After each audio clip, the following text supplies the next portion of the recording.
Great family. That's great. So you were hurt, though, because of the inflation. I mean, people were hurt because of the inflation, and especially the people that are in fixed income. And here's what we're doing. Number one, no tax on Social Security for our seniors. That's a big deal. No tax on tips also, as you know, and no tax for all different groups we're covering, right? And no tax on overtime. So if you work overtime, that's been the big sleeper. And you know another good one, I think something that's going to be really good is you can fully deduct your interest payments when you buy a car. We never did that. And a Wall Street genius called me up. He said, whose idea was that? It sounds pretty simple, right? But we've never done that. So you buy a car, you're going to be able to fully deduct your interest payment. That's a big deal. So you go out and buy a car. So we're going to do that for you. Also, that's a big thing. Also, very importantly, we're just going to make the economy better. Do you plan on working a little bit in terms of part-time jobs or any of that? Yes, sir, I still do. But one of the biggest things we're going to do is the economy is going to get good, but we have more liquid gold. You know, this is what caused the inflation. We had the best, we were energy independent. First time, I think, ever. We're energy independent, and now we're getting oil from Venezuela. We're getting tar from Venezuela because it comes out as tar. We have to heat the hell out of it.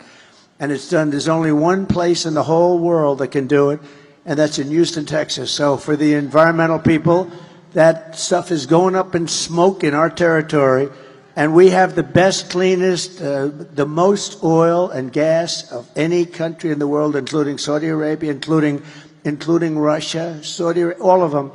And we're going to be using it. But here's the thing.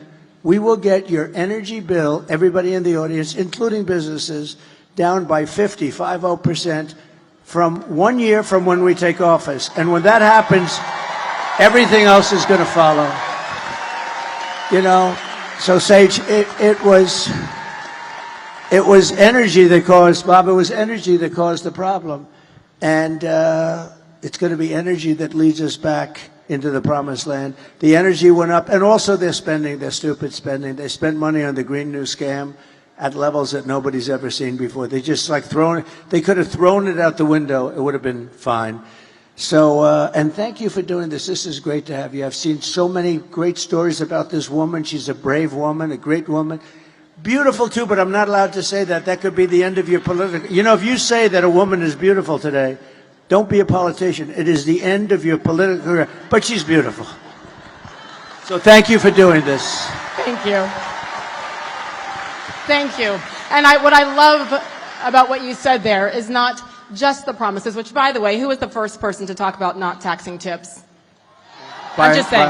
Yes, you were the first. In fact, they've never said it again. She made it like a couple of months later. She said, and by the way, there won't be. Well, in the meantime, they're passing legislation that makes it very hard for people to skip or will, you know, ruin their lives a little bit. A waitress, I was in my building in Las Vegas, and a waitress came over to me and said, hi. I said, how you doing?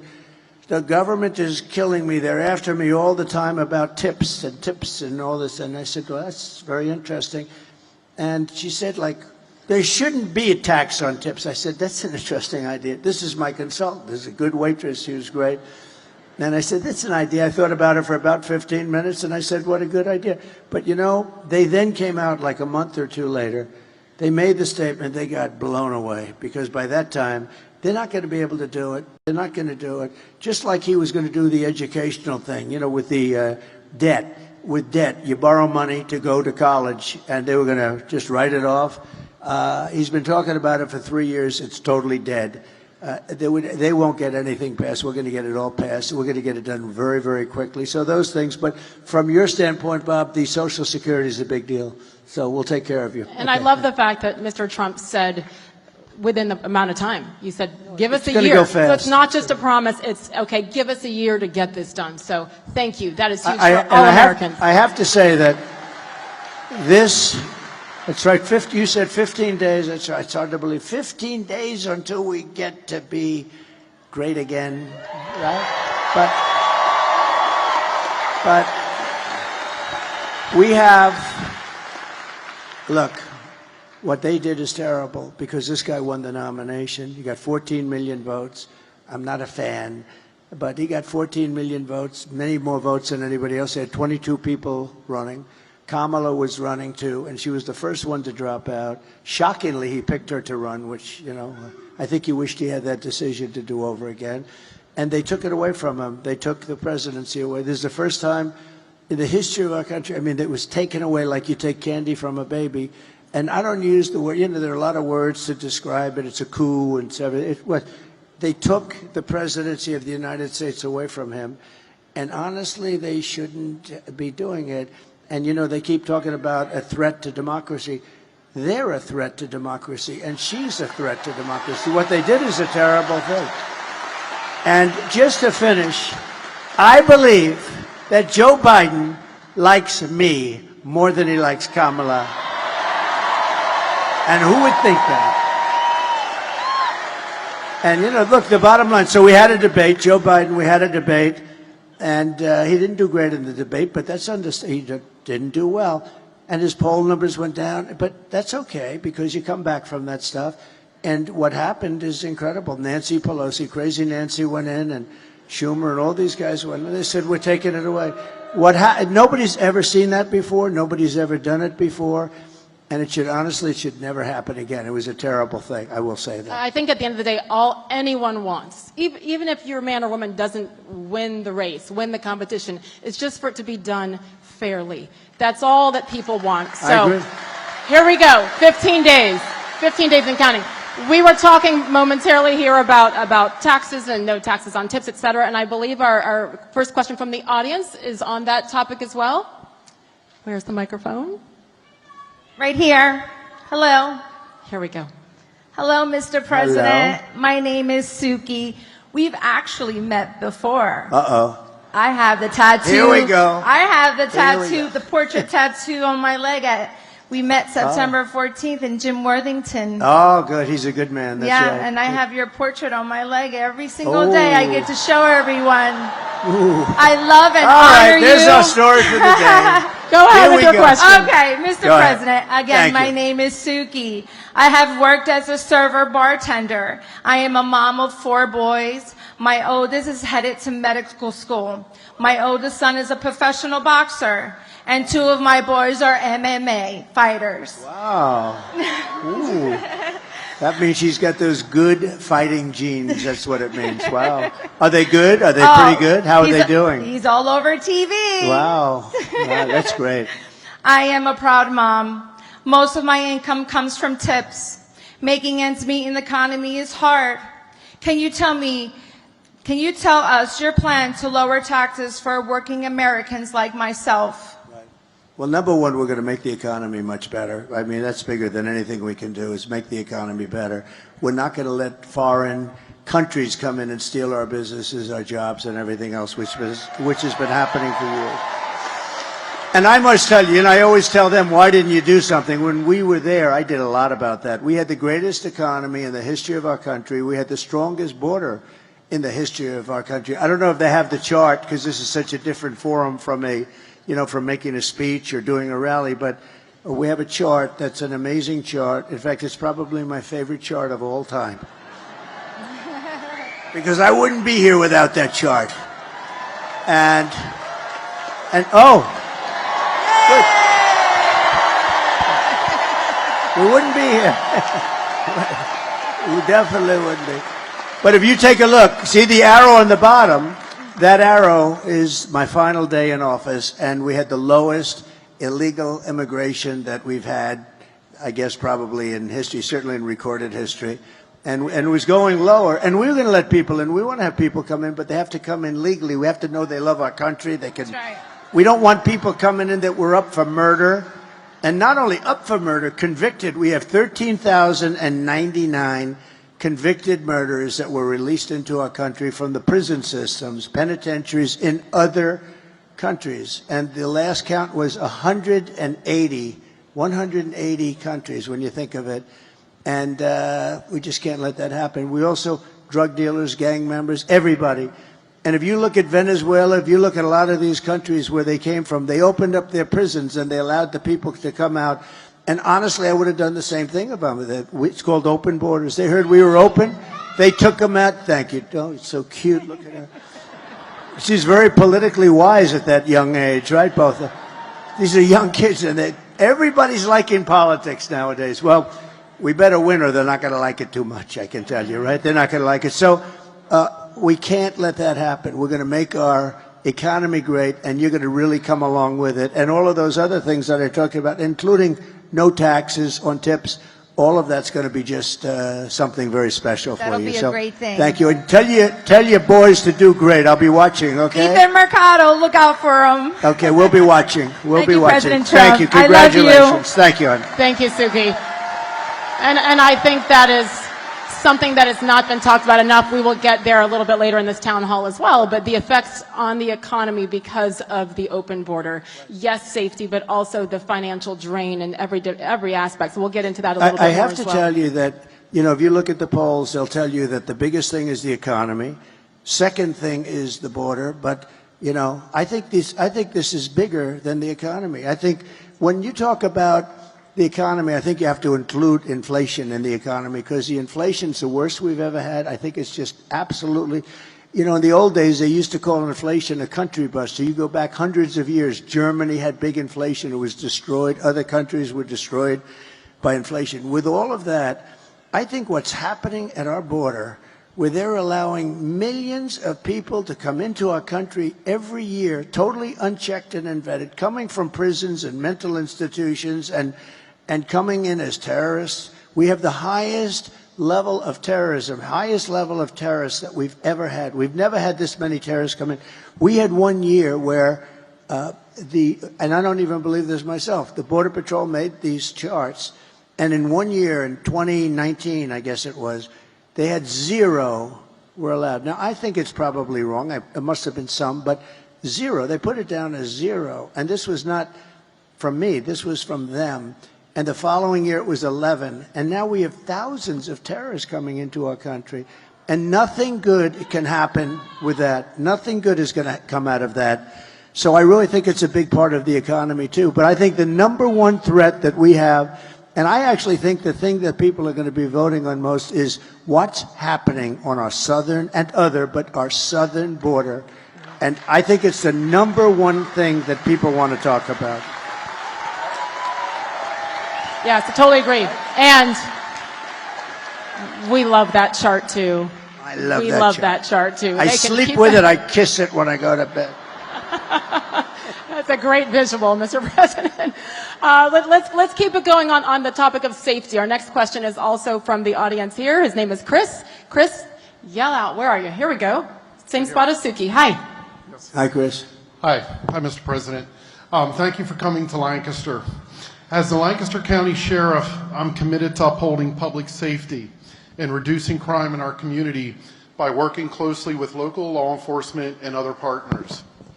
How does your plan for law and order in your next term support local sheriffs, like myself, to ensure we have the resources needed to protect our communities? Great question. Are you the current sheriff? I am. Yes, yes, sir. Wow, that's pretty good. You look like it. That's pretty good. Can I, real quickly, this is a statistic that I know you know, Chris. In the Commonwealth, 49 of 67 county sheriffs have endorsed Donald J. Trump. I was one of them. And the rest are coming because nobody's endorsing. We have the endorsement of almost every law enforcement agency group in the country, so it's good. They have none. I don't think they have any. So thank you very much. I'll give you an answer to that. So we have to protect our law enforcement. We have to indemnify them against the bad things. If you do your job well, oftentimes they go after you. They want your house. They want your pension. They want to fire you. We can't have that. We have great people, and we have people that have to be given back their authority and their respect because our cities are blowing up. We had the worst crime that we've ever had in the last year. Remember the other day, pretty recently, we were at the debate where I was debating with David Muir of ABC Fake News. And I said, we have crime at a level that we've never had it, and a lot of it's migrant crime now. The migrants are coming, and they're causing crime, and they're tough as hell, and they're causing they're taking over like Aurora and in Colorado, and I mean, they're taking over buildings. They're in the real estate business all of a sudden, but they're vicious people. and they're taking over. And he said, no, the crime is down. Crime is down. I said, crime's not down. No, it's down. The following day, they released the figures, and crime is up 45%. And I haven't gotten this guy, David Muir. Everything I said, I said, who am I debating here? I had two of them from ABC, and I had her. She was the easy one, but they were terrible. They never questioned her on one thing, but he said, crime is down. No, crime is way up. And the FBI, we have to look at this, because the FBI put out charts that crime was down initially because they didn't report certain little areas of the country, like the worst areas in the country for crime. And it turned out that their stats were very wrong and very misleading. But he was wrong, because it's up like at least 45%. That's an incredible. You take a look at Venezuela, take a look at some of these countries that are taking all their gang members and their criminals off the streets and giving them to us. Their crime is down 40, 50, 60, 70%. So we're going to give you back the dignity and the respect. You know, we have great respect for you, and we're not going to let this happen. You can stop crime. You just have to be given the go-ahead. You go to Chicago, you go to a lot of cities, and they rob a department store, and guys are walking out with refrigerators. They have it on their back with two friends, and air conditioning and everything. And they literally are stripping, and the police are standing outside, and they're shaking out of anger because they really want to do something, but they're told to stand down, and they're watching these criminals walk out. We're not going to have that happen. We're not going to let that happen. So thank you very much, Sheriff. I appreciate it. Thank you. You know, I think, unfortunately, since you left office, and certainly 2020 and COVID and George Floyd, I mean, it has been tough, and that's why I think we're all so grateful for the men and women in blue, because you do put your lives on the line every single day. So thank you, Chris, honestly, and for being a leader there. But I'm sure that is something that these sheriffs have to worry about, to encourage men and women to come back to the police force, that they will be supported on a federal level. It's become more and more dangerous. I mean, I visited a great family in Long Island where a policeman who was killed said, please open the door. They opened the door and they start firing. The windows were darkened. They opened the door and they start firing. There's not a thing you could do, even if you were allowed, and they're not allowed, to open the door with a gun in your hand. You're still not going to make it, because you can't beat that kind of speed. I mean, he's got a gun. And they started firing. He died. I went to the funeral. He died, and I paid my respects to the most beautiful family, and they can't even believe it. But the wife was telling me that she was so afraid it was going to happen. And things are happening today. It's a very dangerous profession. Of course, being president is a very dangerous profession also. You know, we were going over that the other day. 0.1% of race car drivers, that's pretty dangerous, right? 0.1% race car drivers die. 0.1%, these guys that ride the bulls, I mean, say what you want, they are very brave. That is, but 0.1%, similar to like the race car stuff. With presidents, it's a lot of them. If you think about it, you know, you got Lincoln and Kennedy and McKinley and this and that, or get shot at, many shot at, Reagan and Ford. And this is a very dangerous profession, but I wouldn't change it for anything, because we're going to turn our country around. We're going to turn our country around, and we're going to do it. We're going to do it fast. Thank you. And it does start with Americans being able to feel safe in their cities and towns every single day. It's interesting, because was it just this past week when you sat down with the Wall Street Journal and called them out on a couple of things, I think is safe to say. Is that the best way to describe it? He let them know what he thought about the ways that they had reported things, and certainly the way that even questions were being asked. And if you look back at that factually, whether it be tariffs, whether it be crime, like we were just discussing, whether it be the border, whether it be COVID, they were wrong about a lot of things, and you called them out on that. In particular, with what we were talking about with the southern border. Well, we have to take care of our border. Our border is so important. And look, it's just common sense. People are coming through that are criminals. You're going to have more crime. And if you remember where Kamala was saying, no, the people that come into our country, they don't commit crime. They are far tougher. The one thing nice, our criminals look like very nice people by comparison. These people are vicious. The level, you just take a look at some of these gangs that are coming in. So our criminals look much nicer than they used to. That's the only thing we can say, but that's not much. The Wall Street Journal was interested. I had like a 2.5-hour meeting with them, and it was a great meeting. I respect the Wall Street Journal a lot, and we had with the editorial board, and they actually wrote a beautiful story about it, but the one thing they said that was great, we've watched this guy for 20 years. The one thing we know is that he's got no cognitive problem. I have no cognitive.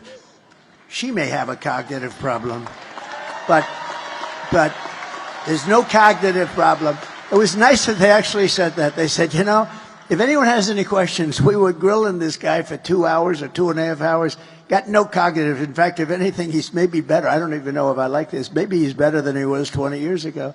So anyway, no, it's, and I actually call for a cognitive test for all people wanting to run for president. I think not based on age. You know, some of the greatest leaders in the world, and I'm not 80, and I'm not that close to 80, but in the Biden case, he's 81 or 82, and you know, that's okay, because I know people that are unbelievably successful.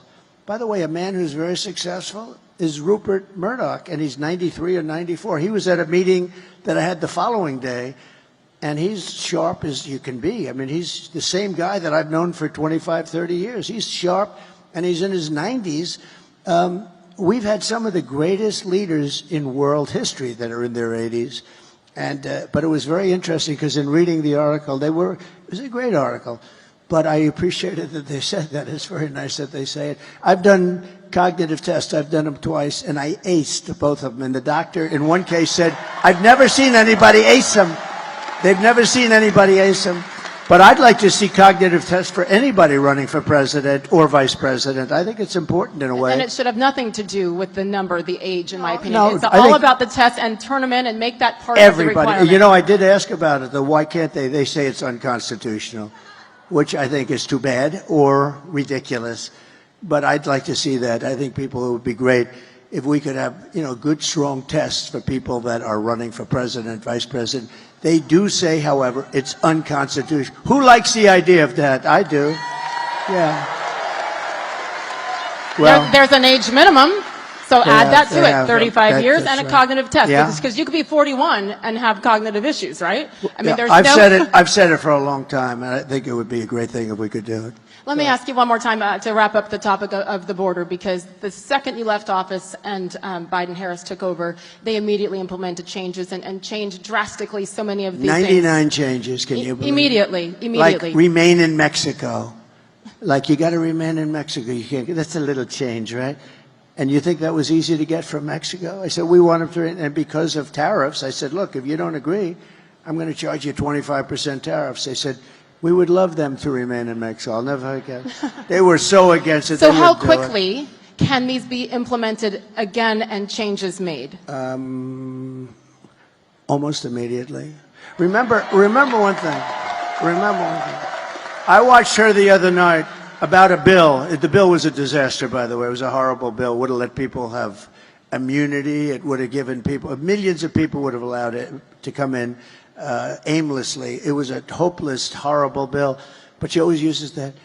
And we would institute, you know, she's trying to get tough now on the border after 4 years of destroying our country. Now, all of a sudden, a couple of months ago, they went to a little bit tougher. The only thing she didn't stop are airplanes flying over the border, loaded up. You know how many people? Hundreds of thousands of people come in by airplane. They didn't stop that. They forgot. I think they said they forgot. You know, they want to show a little toughness. But look, we need strong borders. We need great elections. If we don't have great elections and strong borders, then we don't have a country. Those two things, and other things, but those two things are at the top of the list. We have to have strong borders. And we want people to come in. Yes. But we want people to come in that can really do it, that can do a job. And we're going to get that. We're going to get that. But we have to get rid of the people. We have to get rid of the people that are now there. She is so bad. Remember what she said. I'm sorry, when you say get rid of the people who are there, some of the illegals that are here? No. I'm talking about the politicians. The politicians, that are allowing okay, this I'm making to happen. sure. No, we have to get rid of the politicians. And remember what she said? She was interviewed on numerous shows and she couldn't come up. What would you do different? I can't think of anything. I don't know. She can't think. Do you know that 325,000, now think of a stadium, a big stadium being filled up many times, 325,000 children are dead or missing under there. They came across the border or they didn't. They're all dead, missing, or into sex slavery or slavery. 325, many of them are dead. I'm sure many of them are dead. Probably their parents will never see their parents. Like any parent, they want to see them. They get kidnapped, they get taken. 300, and they come through an open border. They're missing or dead, or they're in slavery. 325,000. Think of that. Think of what that means. The number, it's like unheard of. And remember, what would you do different? Nothing. I wouldn't do anything different. So immediately she's disqualified because he's the worst president in our history. She's the worst vice president in our history. And to think that, you know, she's running for president is pretty ridiculous. I feel like you all will agree with me that this is no one here or in this country that I speak to, and you speak to a lot more people than I do, is anti-immigration. It's about doing it the right way. And now we sit here, and I know you hear this everywhere you go, Mr. President, where you hear people saying, send them back, send them back. That process is not easy. No, but we obviously cannot even take care of the taxpaying Americans in this country. Yeah. So when you hear send them back, and some should be sent back based on a quote-unquote resume, what is that process like? So let me just tell you, again, it gets down to the sheriff and local police. They know everybody in town. They know their names, their middle names. They have serial numbers. They've got everything. They know everything. They know all about these horrible criminals coming in from Venezuela, coming in from Colombia. They know everyone. Local police.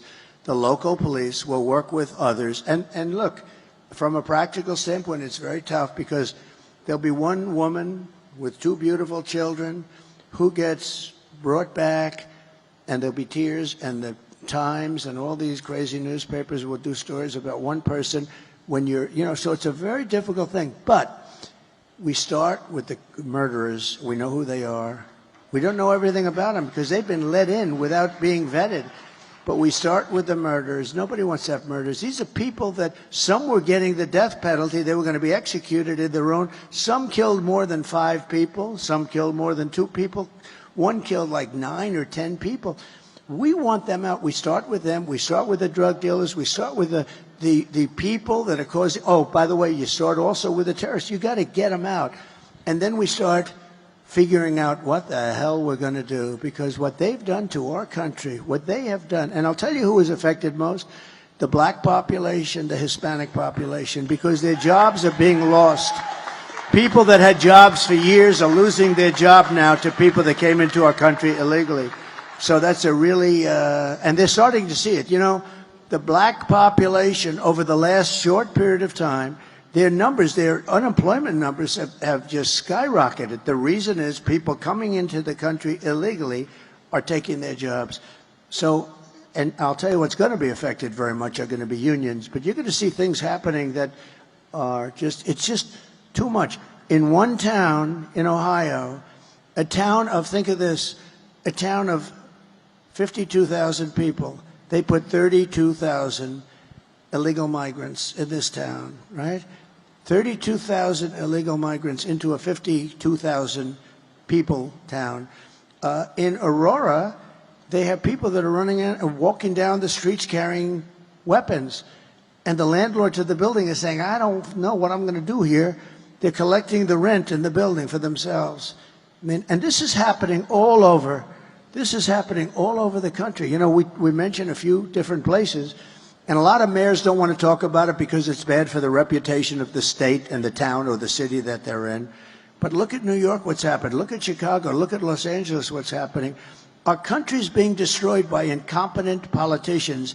And, you know, all they have to do, remember this, when they say a bill shows that the bill wasn't passed because the Senate wouldn't want to go against Trump. He called, it had nothing to do with me.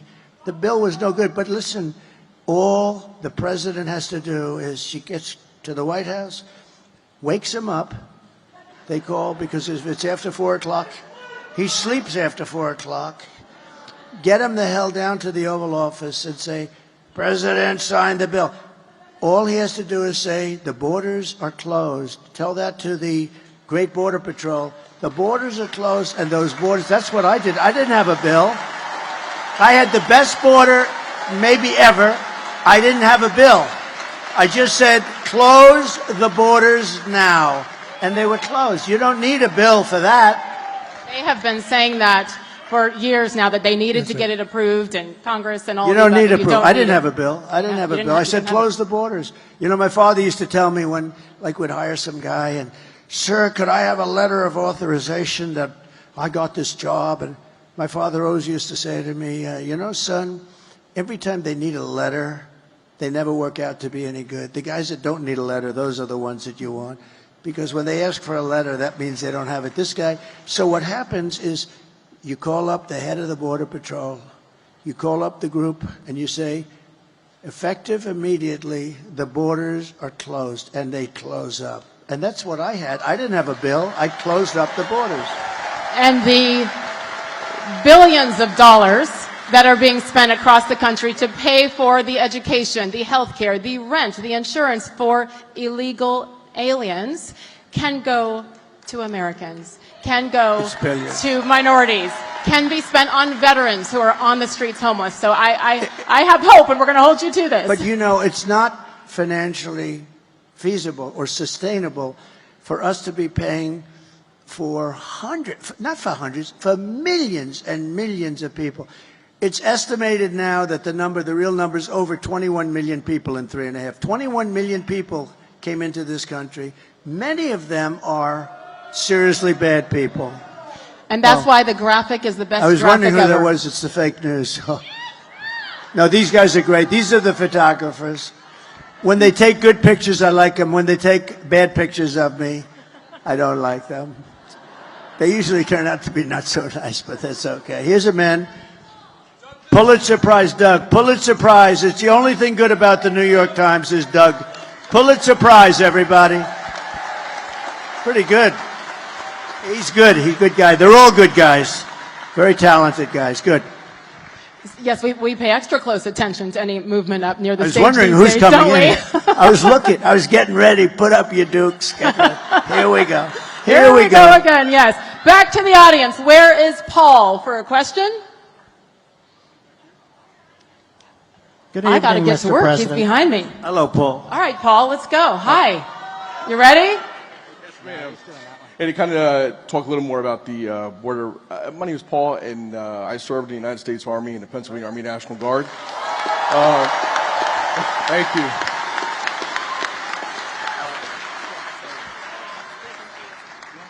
We got to get you on camera, you know? Let me get up. These are the most uncomfortable chairs, but I think we'll get up.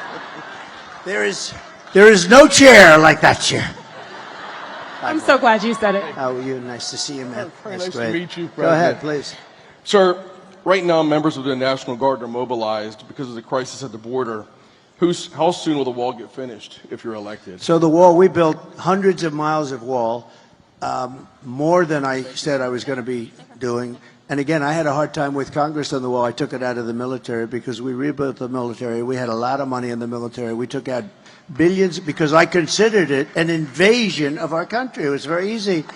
And we then got sued by Nancy, crazy Nancy, and all the Democrats, and we got sued 11 different times.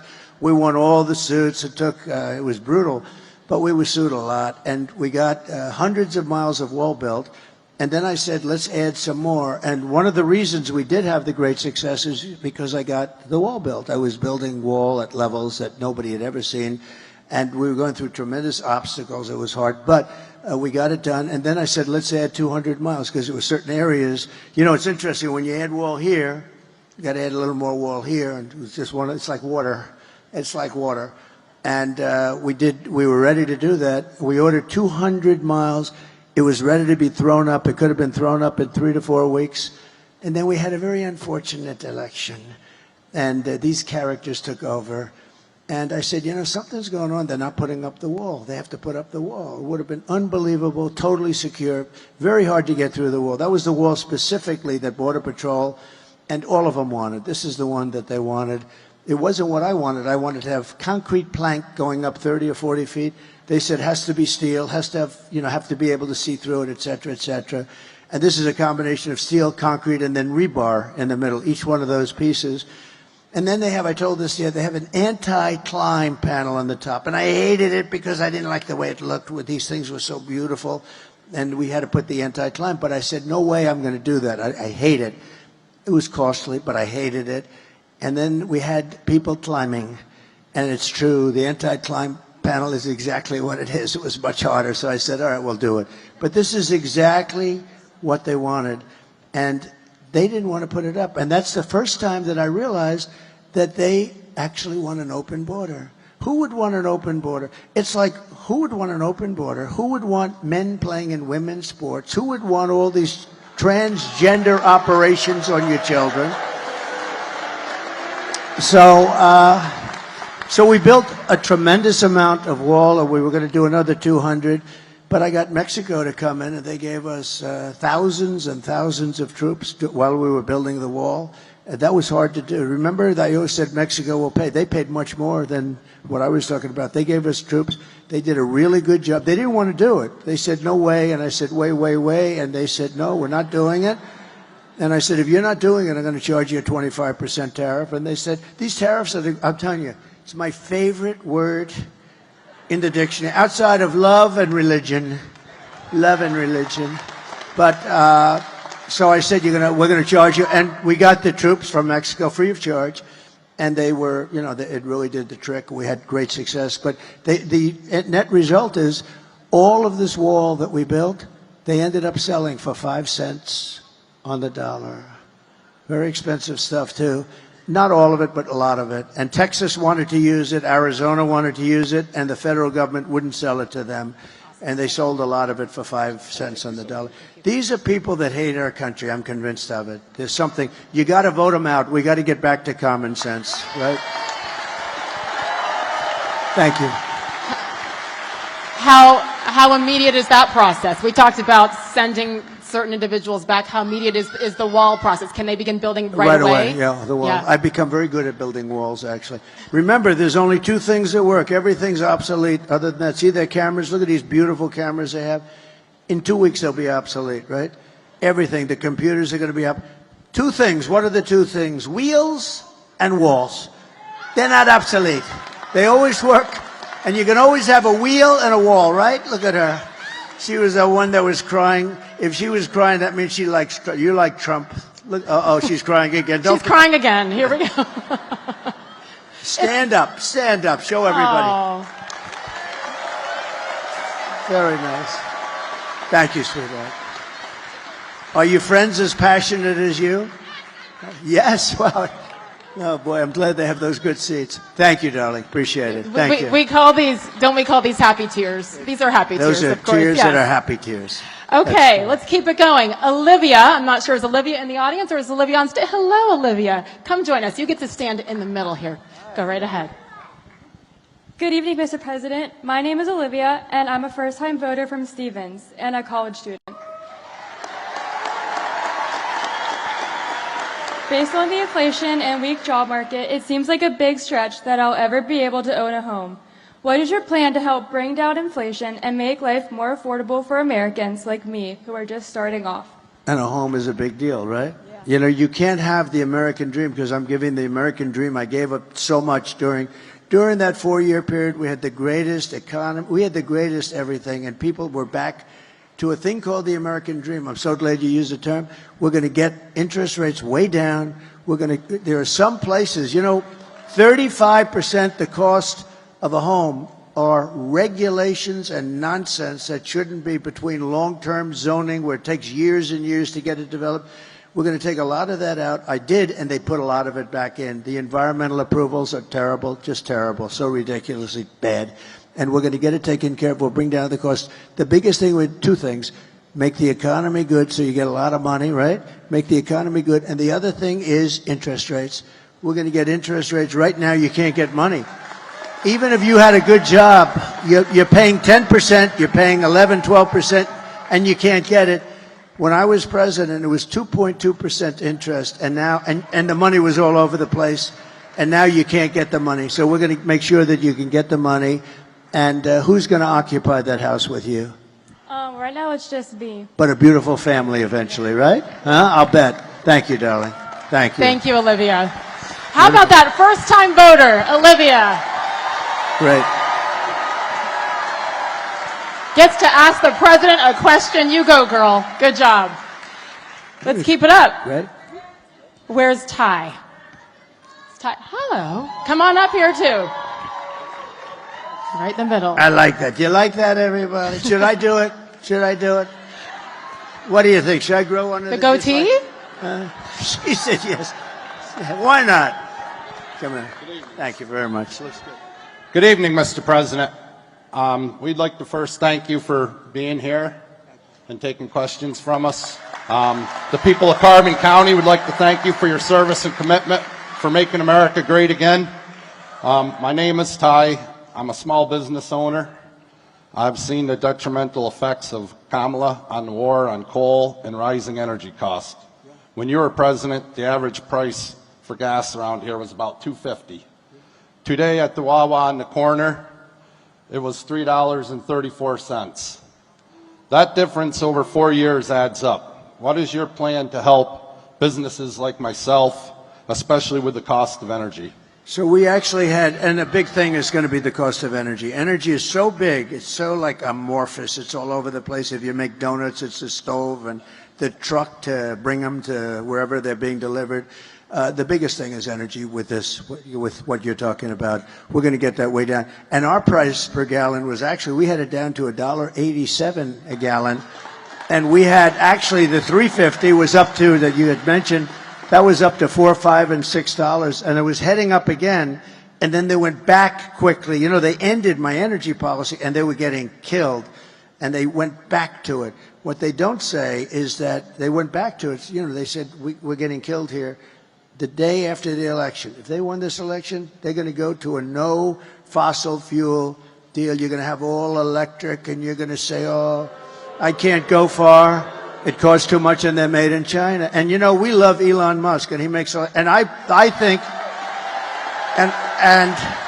and I will tell you, and I think these electric, what he does is incredible. What, you know, the electric cars are great, but it's a certain application. Some people would like them, depending on distances. If you want to go long distances at this moment, maybe not. But you know, the amazing thing about Elon, you know, he's in Pennsylvania today campaigning for me. Can you believe it?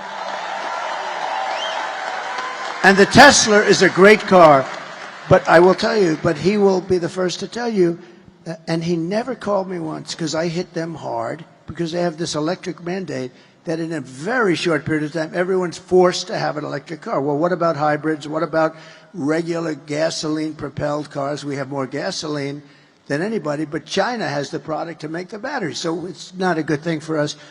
I've never had a call, and I speak to him a lot. He's incredible. How about that rocket that came down a few days ago? How cool was that?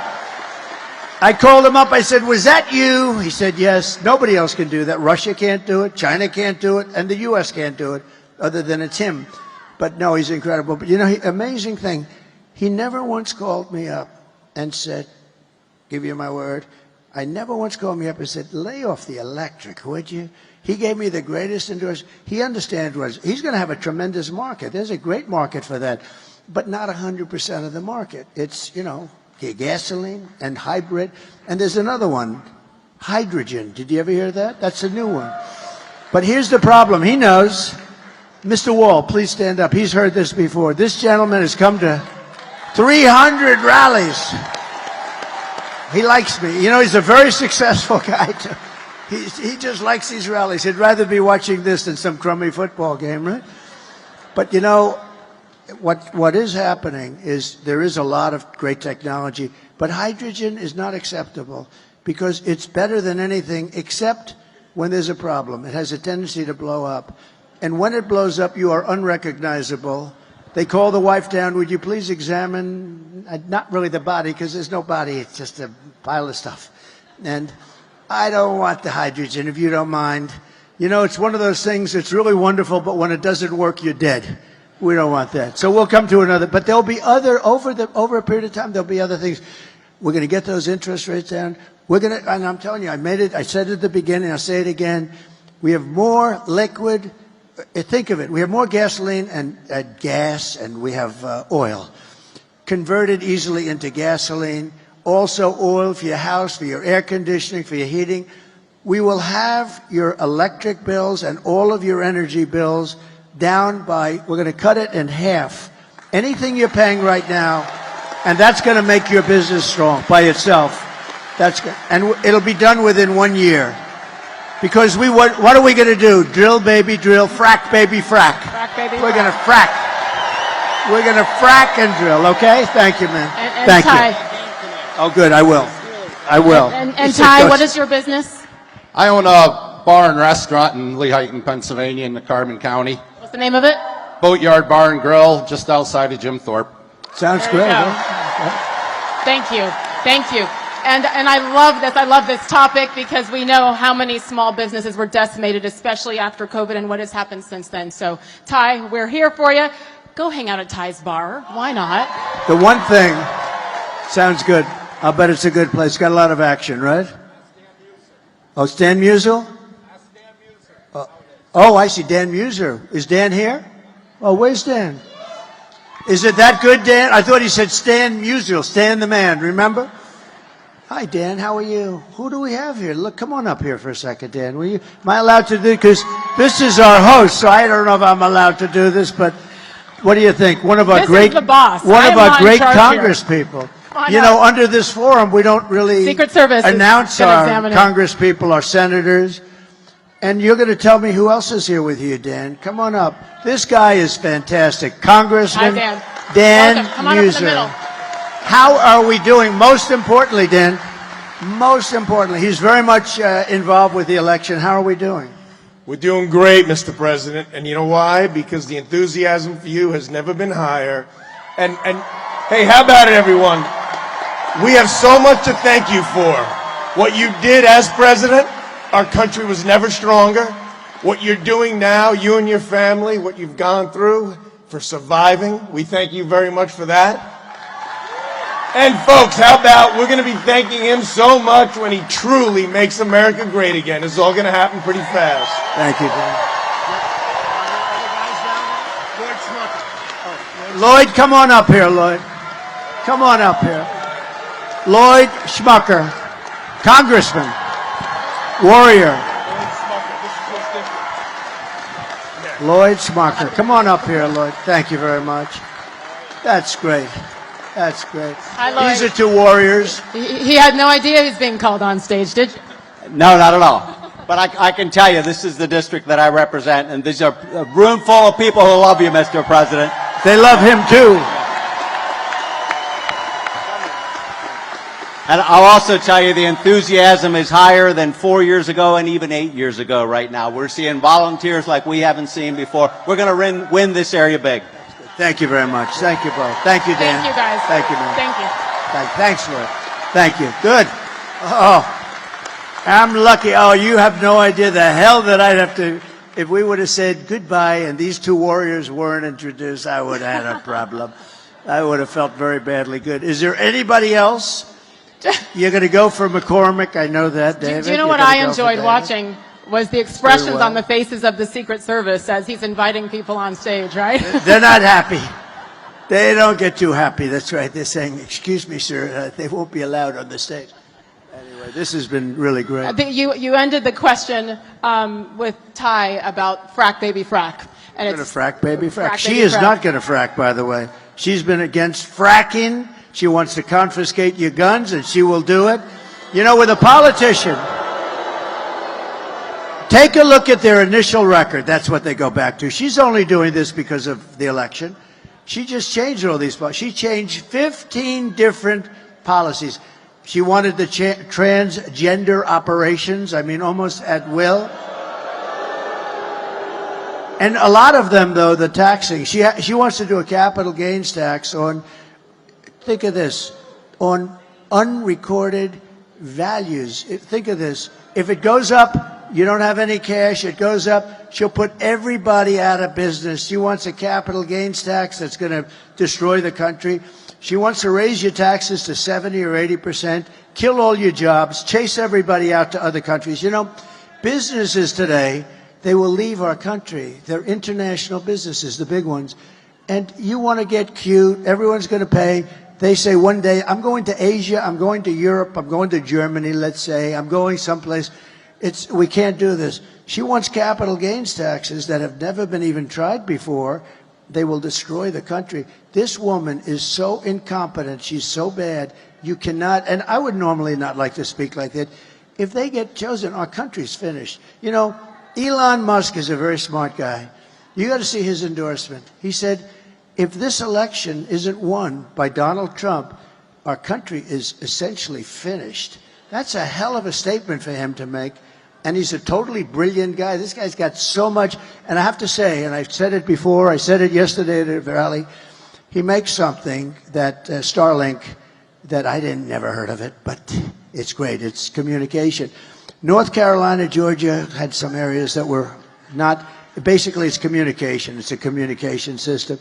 But especially North Carolina is the job that it was just totally demolished. They had no communications. People were dying. The federal government failed. Worse than Katrina.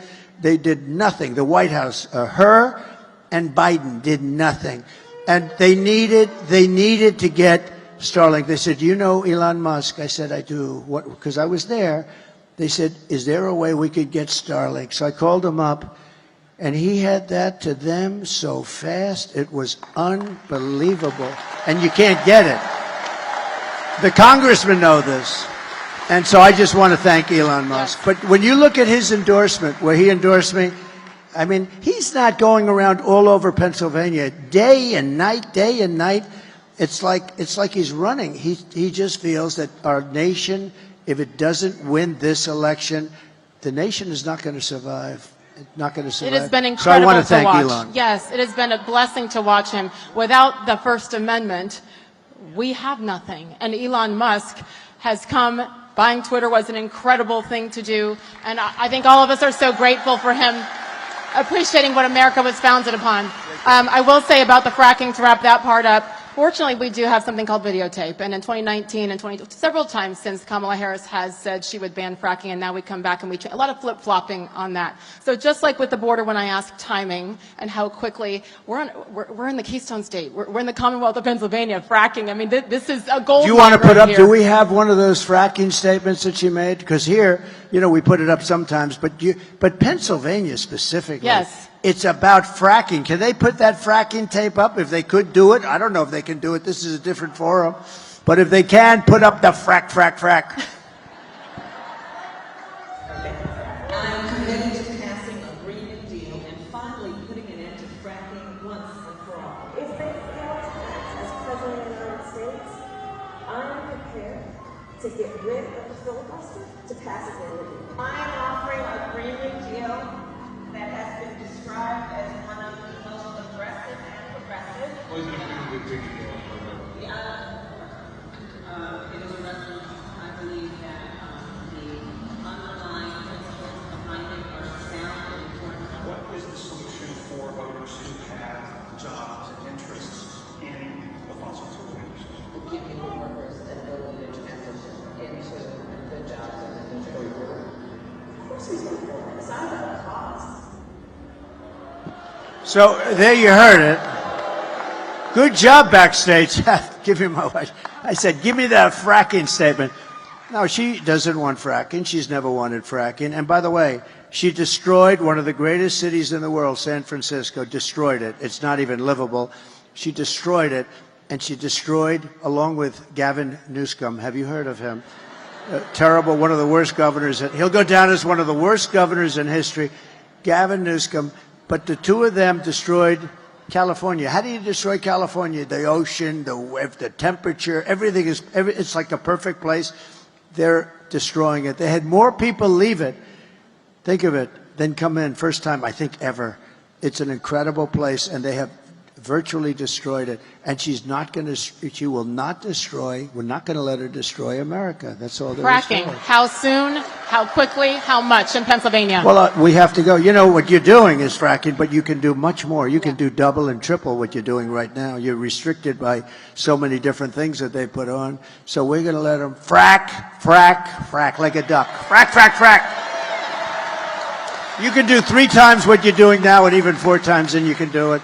And it won't have any impact on you. It's not going to have any impact. So we can, and tremendous money. You can lower your taxes for the state, great for the country, but you're in a state that has tremendous, capability that you wouldn't even think. You don't think of Pennsylvania. When you think of Pennsylvania as a commonwealth and having to do with fracking, 20 years ago you wouldn't have thought, but now it's your biggest, most important thing. It's the Commonwealth of Pennsylvania produces 500,000 energy jobs. They'd be wiped out. They'd be wiped out. So they can actually do a lot more if they wanted to, if they were allowed. I will allow them to do a lot more. We're going to get your energy bills down at a level that you haven't seen before. It's going to make a big difference. And here we go. We have time for one final question. Sarah, come on up, girlfriend. Hi, Sarah. Hi. Nice to have you here. Good evening, Mr. President. My name is Sarah. I'm a veteran, U.S. Marine veteran, and Great. And I'm a Purple Heart recipient. Wait. They didn't hear this part. This is very important. Please say it again, Sarah. I'm a U.S. Marine veteran and a Purple Heart recipient of Lehigh County, Pennsylvania.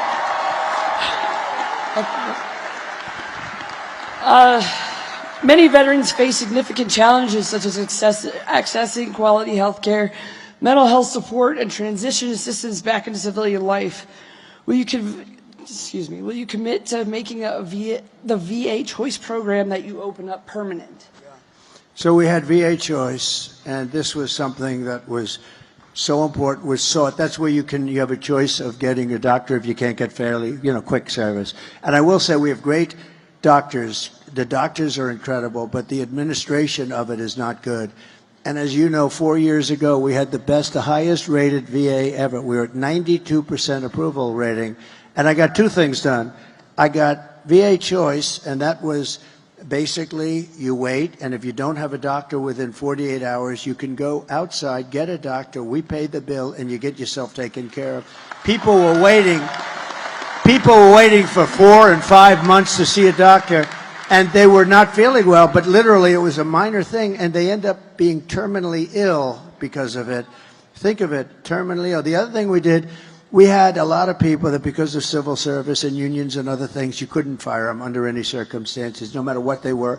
And they were sadists and they were thieves. There were a lot of bad people, right?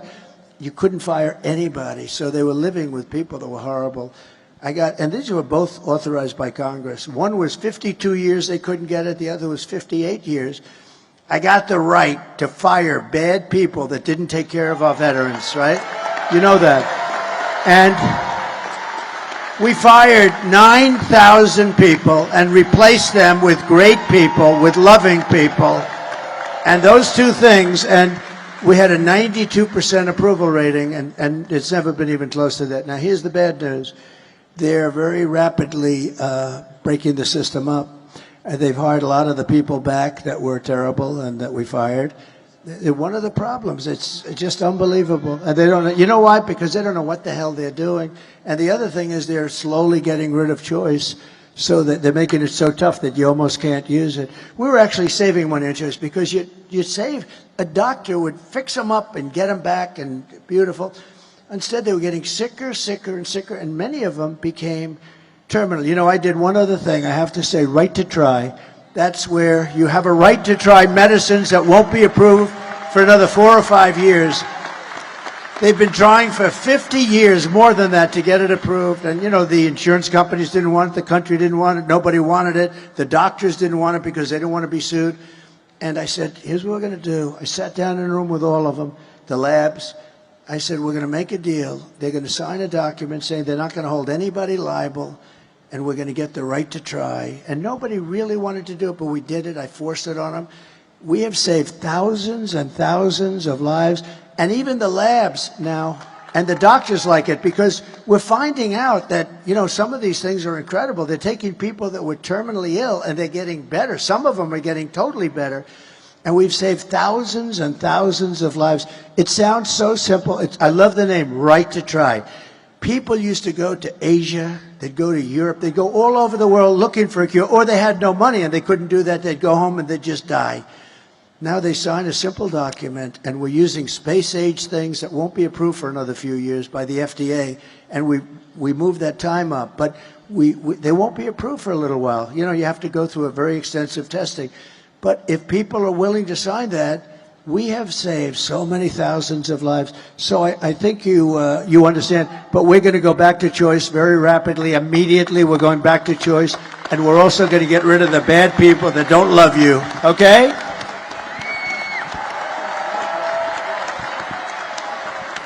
Thank you, Sarah, and thank you for your service. My goodness.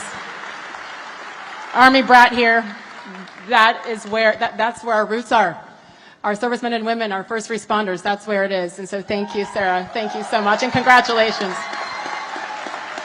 I want to wrap up on this, if I could. I had the opportunity a few months ago to talk to your lovely daughter-in-law, Laura Trump, on my show. She is incredible. She's an incredible woman. She is obviously so committed to bringing you back to where you belong. She's an incredible mother. I've been traveling with her a lot lately, and she's amazing. And one of the things we talked about on my show was the why with you, because you have a lot of other things you could be doing right now. Your bank account looks pretty good. You have a few golf courses around the country. You have a few buildings here and there. You had 4 incredible years. You have grandchildren. You have another one on the way. Congratulations to your daughter, Tiffany. One of my favorite moments with you was watching the RNC and watching your daughter, your granddaughter, 17 years old, on the stage, and what that must have felt like for you. So there's so much that you have, and then you come out here, and you just said it's such a dangerous job, and you choose to continue to do this when you don't have to. It's safer, it's cheaper, all of the things to not do what you're doing today. Why? Why? So, thank you. Thank you.